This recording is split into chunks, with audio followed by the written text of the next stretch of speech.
এতদিন যারা যে সেটআপ ছিল আসলে সরকারের প্রশাসনে সেটি পরিবর্তন হয়ে রাতারাতি আমরা দেখছি মধ্যরাতেও আসলে এসপি বদলের জন্য প্রজ্ঞাপন আসছে।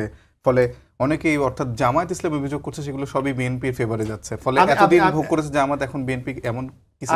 আমি আপনাকে একটা কথা বলি, এখানে তো পত্রপত্রিকা আপনি নিউজগুলি দেখেন, আপনি আজকেও আমি দেখছি 2-3টা স্পেশাল আইটেম করেছে, কোন ডিসি কোন এসপি কার সাথে সম্পৃক্ত ছিল, কি স্লোগান দিয়েছে, কোন মাজারে গিয়েছে, আপনি দেখেন নাই? মানে নিশ্চয়ই আপনার চোখে। তাহলে আপনার কি মনে হয় যে বিএনপির পক্ষের লোক?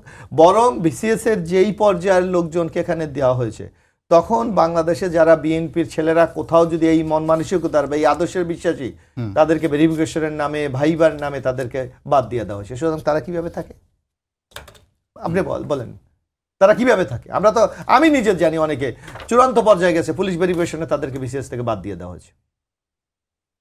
জি, এইরকম ঘটনা তো বাংলাদেশে ঘটেছে। সুতরাং কেউ যদি বলে যে বিএনপিকে পদায়ন করা যায়, আমি মনে করি এর চেয়ে মিথ্যাচার আর কিছুই হতে পারে।